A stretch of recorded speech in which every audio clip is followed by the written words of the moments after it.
They call it the greatest transfer of wealth in history. China's economic rise is one of the fastest in modern history. In the early 1980s, its GDP was smaller than that of Italy's. Today, it rivals the United States for the position of the world's largest economy. Conventional wisdom claims that growth was fueled by cheap labor, foreign investment, and exports. That is true, but it leaves out one of the darker engines: systematic espionage, intellectual property theft, and state-sponsored hacking on a scale never seen before. The strategy is deceptively simple. Instead of sending a single agent to steal a secret, Beijing unleashes thousands of workers, students, researchers, hackers, businessmen, even tourists, each tasked with gathering fragments of knowledge. On their own, these fragments might seem useless, but assembled back home, they form the blueprint of modern industries. The US Trade Representative's 2018 Section 301 report concluded that China engaged in unfair and harmful acts, policies, and practices to obtain foreign technology.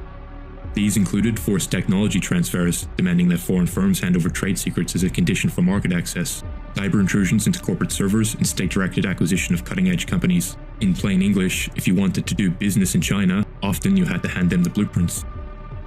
The FBI has dubbed it a whole-of-society effort. Unlike Western intelligence services, which mainly focus on national security, China's Ministry of State Security directs operations across commercial, academic, and civilian sectors. The goal isn't just defense, it's acceleration. One declassified CIA report put it bluntly.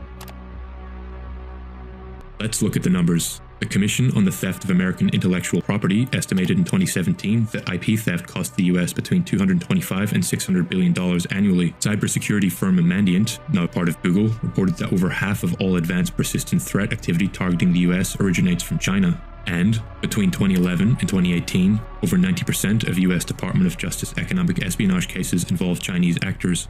To make things less abstract, in 2014, hackers linked to China's People Liberation Army were indicted by the US Department of Justice for stealing secrets from companies like Westinghouse Electric and US Steel. These weren't random hacks. They targeted nuclear technology, advanced alloys, and trade strategies. In 2020, the biotech industry came under scrutiny when 2 Chinese nationals were charged with attempting to steal research on COVID-19 vaccines. And, in Iowa, federal agents tracked a Chinese agricultural company attempting to smuggle genetically modified corn seed out of the country.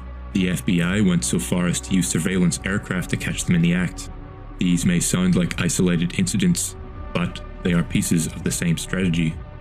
The 1,000 grains of sand approach has roots in Chinese military doctrine. Instead of relying on a single mission, the system mobilizes thousands of individuals to gather small, seemingly trivial pieces of intelligence. When combined, they form a mosaic. Former CIA analyst Peter Mattis described it as a numbers game. The more people involved, the more grains of sand you collect, and the bigger the mountain becomes.